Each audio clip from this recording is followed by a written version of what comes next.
बोलिए सदगुरुदेव भगवान की जय।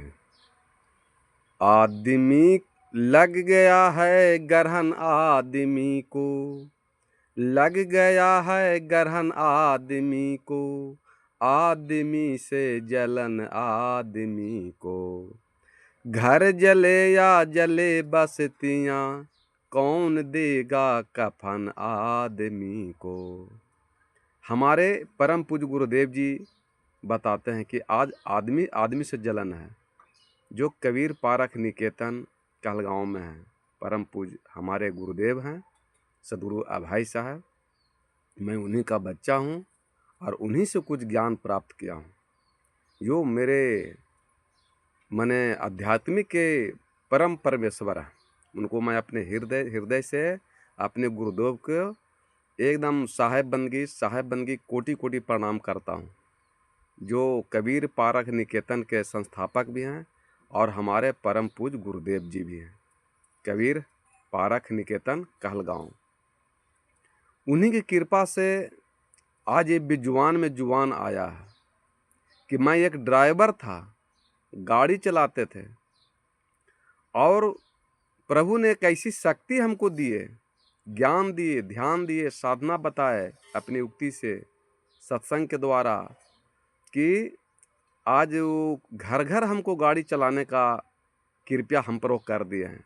कि जो घर घर में कलह कलेश चिंता टेंशन हो रहा, वो सुधारने के लिए वो हमें आमंत्रित दे दिए हैं, ज्ञान बुद्धि विवेक दें कि जाइए आप गाड़ी चलाते हैं, आप ड्राइवरी करते हैं, तो घर घर सब एक्सीडेंट कर रहा है, उसको सब घर को चलाने का काम कीजिए ज्ञान बुद्धि विवेक के द्वारा, तो आपका बहुत बड़ा कल्याण होगा। इसलिए मैं अपने गुरुदेव जी को कोटि कोटि प्रणाम करता हूँ और मैं चरण वंदना करता हूँ अपने गुरुदेव जी का। और साथ में उनके छोटे शिष्य हैं सदगुरु संजय साहब जी, आनंद साहब जी, उनके शिष्य हैं। हालांकि हम भी तो उनके शिष्य हैं, उनके ही बच्चे हैं, उनसे हम अलग नहीं हैं। जब तक के धरती पर रहेंगे, इस शरीर में खून रहेगा, तो परम पूज्य गुरुदेव जी ही हमारे पूज्य होंगे, सदगुरु होंगे, दूसरा कोई नहीं हो सकता। वैसे तो गुरु अनेक हैं, गुरु तो बहुत हैं, लेकिन सदगुरु उन्हीं को रूप में हम माने हैं, परम पूज्य गुरुदेव सदगुरु अभाई साहब को।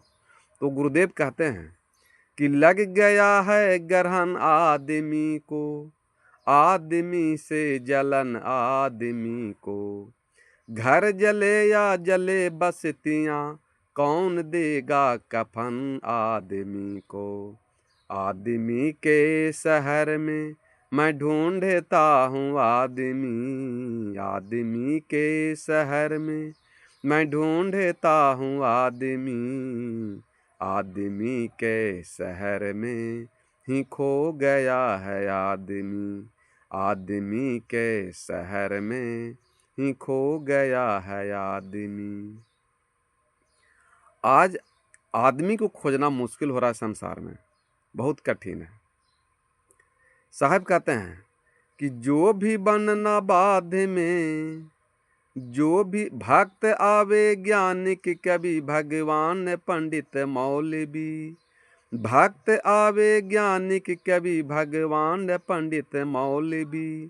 जो भी बनना बाद में पहले बनो तुम आदमी।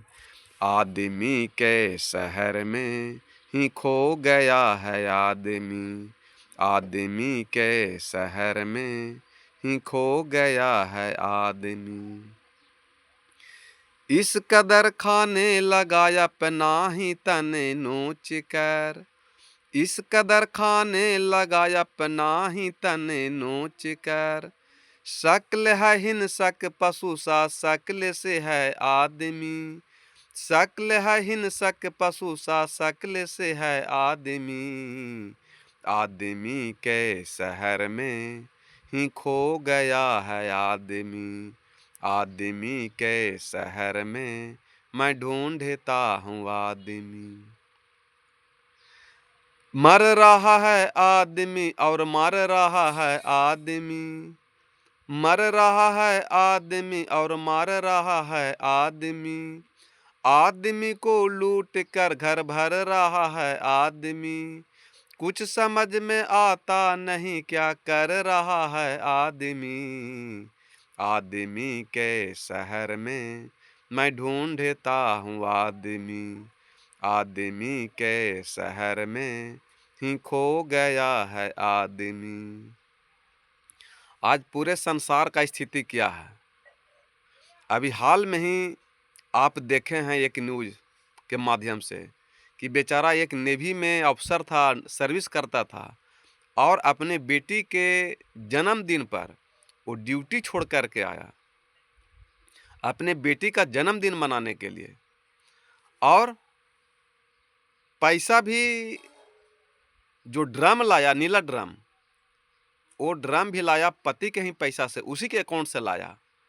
और जिस चाकू से उसको मारा, काटा, उस चाकू भी किना उसी के पैसा से, और उसी का पैसा सब चीज़ है, घर द्वार मर मकान सब उसी का पैसा से है। और जो परिणाम हुआ वो पूरा हिंदुस्तान देखे, बताने की जरूरत नहीं है। जो परिणाम हुआ वो सब देखें, वो बताने की जरूरत नहीं है कि परिणाम क्या हुआ। तो आज आदमी समाज खोज रहा है। समाज क्या है? समाज किसे कहते हैं? कि जहाँ भीड़ है उसे समाज कहते हैं। तो भीड़ तो स्टेशन पर ही बहुत है, तो क्या वो समाज है? भीड़ तो कुंभ मेला में बहुत है, तो क्या वो समाज है? वो समाज नहीं है। पहले आदमी के 4 गो पुत्र होता था तो लगता था कि हम बहुत ताकतवर हैं, बलवान हैं, हमको कोई हरा नहीं सकता है, हमारे पास बहुत बहुली ताकत है। लेकिन आज तो 4 भाई का क्या, 4 बेटा क्या, अगर 40 बेटा भी है तो 39 बेटा उसी में आपका दुश्मन है। 39 बेटा आप ही का दुश्मन है, उसी में से कोई दूसरा नहीं है। तो इसे समाज नहीं कह सकते हैं। वो आदमी आज भी अकेला है। हमारे गुरुदेव कहते हैं एक फिल्मी दुनिया गाना के माध्यम से कि जिंदगी की राहों में, जिंदगी की राहों में, जिंदगी की राहों में रंजो गम के मेले हैं। रंजो गम यानी बहुत दुख, दर्द, पीड़ा, कलह, कलेश, चिंता, टेंशन। कोई भी ऐसा घर नहीं है जहाँ कलह, कलेश, चिंता, टेंशन नहीं है। सारे सुख सुविधा उपलब्ध होने के बावजूद भी उसका कारण क्या है? ईर्ष्या, द्वेष, जलनशीलता, भेदभाव, ऊंच नीच, स्वार्थ छिपा हुआ है। प्रेम नहीं है, सत्य नहीं है, करुणा नहीं है, दया नहीं है, परोपकार नहीं है। तो वहाँ तो दुख दर्द पीड़ा होगा। लेकिन धरती पर के प्रत्येक मनुष्य, स्त्री हो चाहे पुरुष हो, रिश्ता बनाता है, परिवार बनाता है कि सुख शांति मिलेगा, आनंद मिलेगा। लेकिन परिणाम क्या मिला? परिणाम क्या? कि दुख दर्द पीड़ा ही मिला। इसलिए फिल्मी दुनिया भी समझा रहा है मनुष्य को कि जिंदगी की राहों में रंजो गम के मेले हैं। जिंदगी की राहों में रंजो गम के मेले हैं। भीड़ है क़यामत की, भीड़ है क़यामत की, भीड़ है क़यामत की, और हम अकेले हैं, रंजो गम के मेले हैं। मनुष्य चाहता है कि हम आज संसार से क्या चाहता है कि एक साली भी अपने जीजा से सुख शांति खोजता है, एक पिता भी अपने पुत्र से सुख शांति खोजता है, एक पुत्र भी अपने पिता से सुख शांति खोजता है। माने पूरे परिवार में एक दूसरे से सुख शांति खोजता है। अगर परिवार से सुख शांति नहीं मिलता है तो मित्र बनाते हैं कि मित्र से सुख शांति मिल जाए।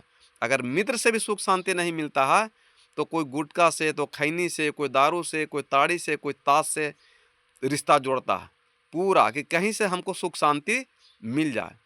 लेकिन मिला? अगली कड़ी में कह रहा है, ये फिल्मी दुनिया भी आध्यात्मिक के माध्यम से समझाते हैं कि क्या कह रहे हैं। आईने के 100 टुकड़े करके हमने देखे हैं, आईने के 100 टुकड़े करके हमने देखे हैं। आईना का 100 टुकड़ा यानी पूरा परिवार बना करके, रिश्तेदार बना करके, एक माता पिता के द्वारा कम से कम 150 को परिवार बनाए। किस लिए? सुख शांति आनंद के लिए। तो आज ये जग तप पूजा पाठ नौकरी चाकरी खेती बाड़ी भी जो कर रहे हैं शादी ब्याह भी कर रहे हैं, उसका मुख्य सार है सुख, शांति, आनंद। लेकिन मिला? एक घर भी ऐसा नहीं है जहाँ कलह क्लेश चिंता टेंशन नहीं है। लेकिन पूरा संसार चाहता है कि मेरे परिवार में सुख हो, शांति हो, आनंद हो, प्रेम हो, करुणा हो, शांति हो। लेकिन ऐसा हुआ नहीं। और सुख शांति प्राप्त करने के लिए सब रिश्तेदार परिवार बनाए लेकिन मिला नहीं। अगली कड़ी में कहते हैं कि आईने के 100 टुकड़े करके हमने देखे हैं, आईने के 100 टुकड़े करके हमने देखे हैं, एक में भी तन्हाई, एक में भी तन्हाई, 100 में भी अकेले हैं। जिंदगी की राहों में रंजो गम के मेले हैं। भीड़ है कयामत की, भीड़ है कयामत की, भीड़ है कयामत की, और हम अकेले हैं। जिंदगी की राहों में रंजो गम के मेले हैं। आईने के 100 टुकड़े करके हमने देखे हैं, आईने के 100 टुकड़े करके हमने देखे हैं, एक में भी तन्हाई, 100 में भी अकेले हैं। यहाँ भीड़ क्या चीज कहा? तो क्यामत कहा। केवल आपका उपयोग करेंगे, बाद में फिर दुरुपयोग कर देंगे। केवल सुख शांति के लिए सब प्रयास करते हैं, लेकिन सुख शांति परिवार में आनंद नहीं मिलता। उसका वजह क्या है? ईर्ष्या, द्वेष, जलनशीलता, राग, द्वेष। केवल बड़ा बनने का प्रयास कर रहे हैं। तो बड़ा बनने से नहीं होगा, बड़ा कार्य करने से होगा, बड़ा विवेक करने से होगा। तो आप चाहते हैं कि हमें सुख शांति मिले, तो मन के बाहर दुख है और मन के अंदर सुख है। तो आप मन के अंदर में आइएगा तो सुख मिलेगा, दूसरा कोई उपाय नहीं है। लेकिन आज जो धरती पर हो रहा कि सोच लीजिए कि पत्नी माने 100 टुकड़ा कर करके और ड्रम में कर करके बंद करके कर दें, कितना दुर्भाग्यपूर्ण बात है।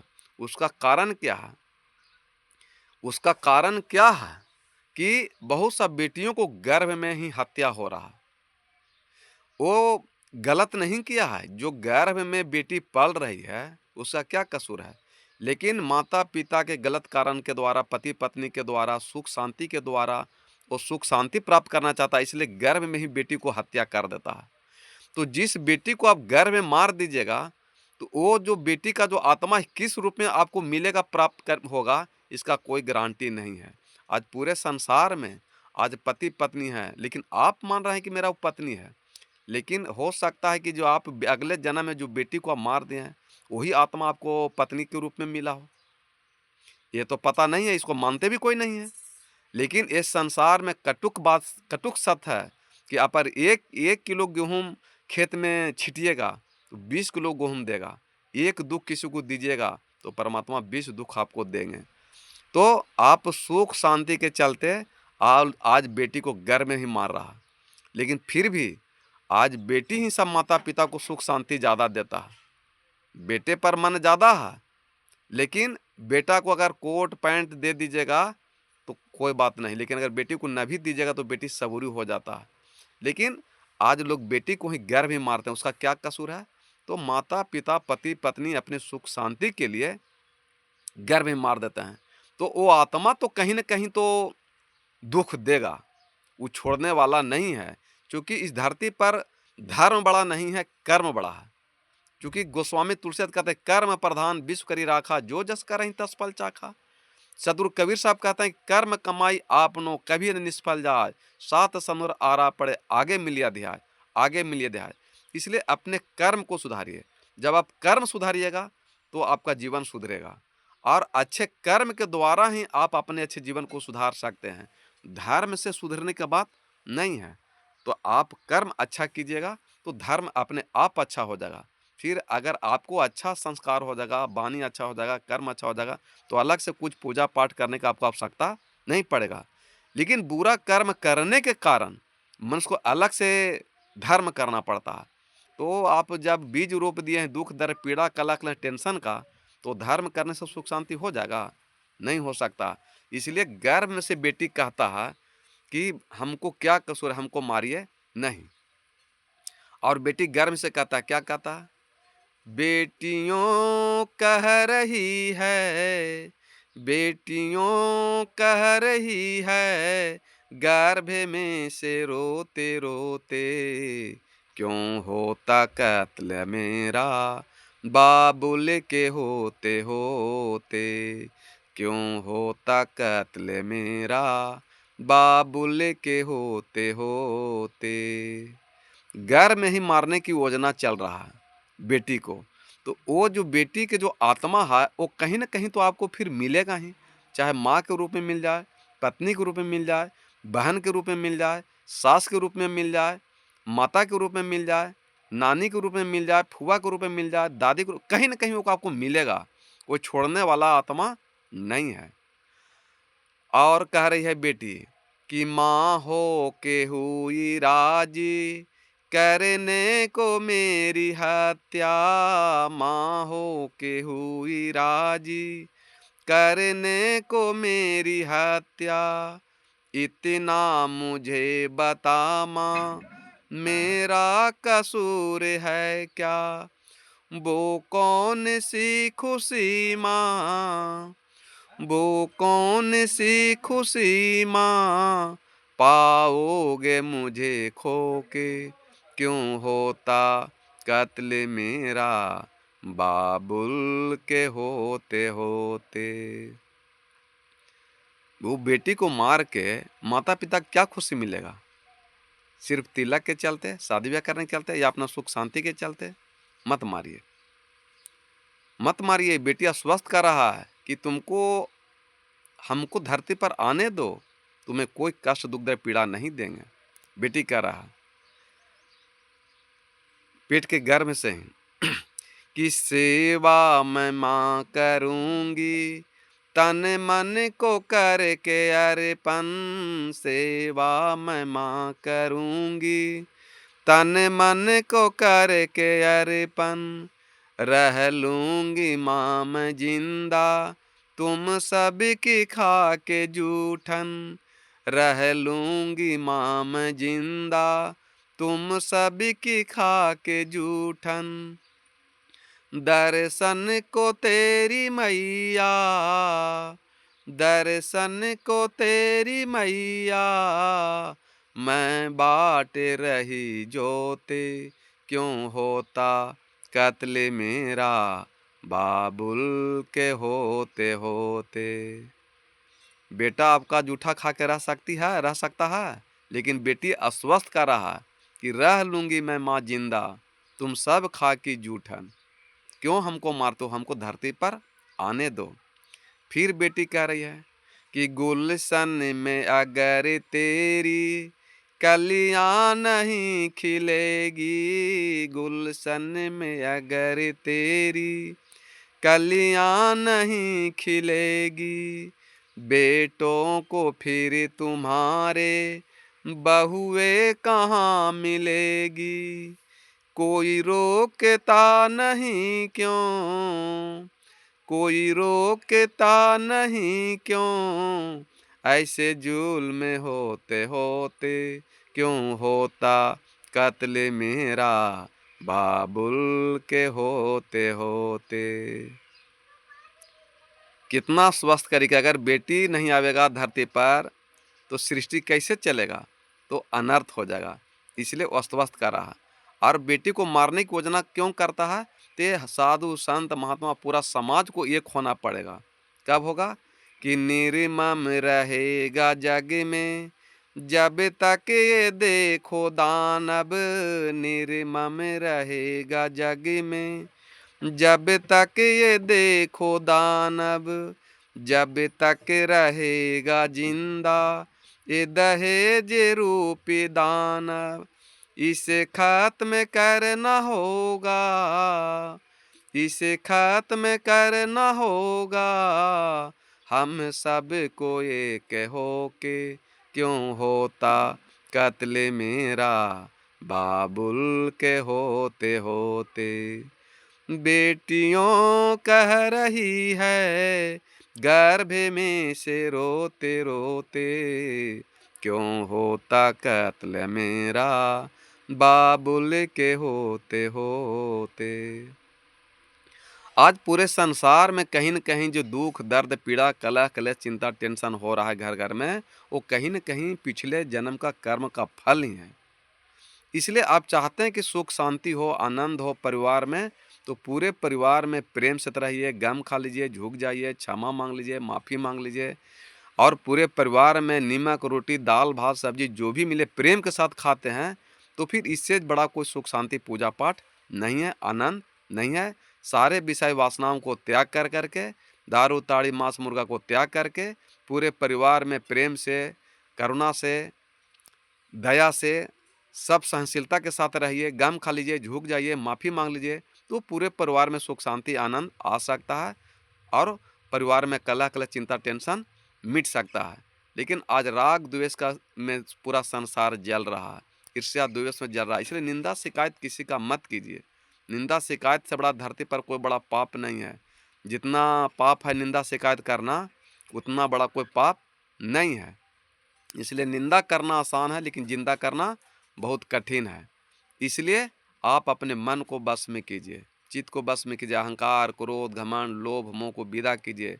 आपके हृदय में संस्कार, ज्ञान, बुद्धि, विवेक, संयम, नियम, परोपकार, करुणा, प्रेम आ जाएगा, सत आ जाएगा, तो फिर आपको दुख दर्द पीड़ा कहाँ भागेगा तो कोई पता भी नहीं चलेगा, सुख शांति आएगा। इसलिए वीडियो को कुछ सब्सक्राइब भी कीजिए, आगे भी बढ़ाइए और हमारी वाणी से कहीं दुख दर्द पीड़ा आपको ठेस पहुंचा तो हमें क्षमा करिए, क्योंकि मनुष्य एक सामाजिक प्राणी है और किसी का आत्मा को ठेस पहुंचाना हमारा उद्देश्य नहीं है। लेकिन सत्य बात को नहीं कहा जाए तो लोग झूठे को ही भक्ति मान करके भक्ति करते उसको उद्धार कल्याण नहीं होगा। प्रेम सुले सद्गुरुदेव भगवान की जय।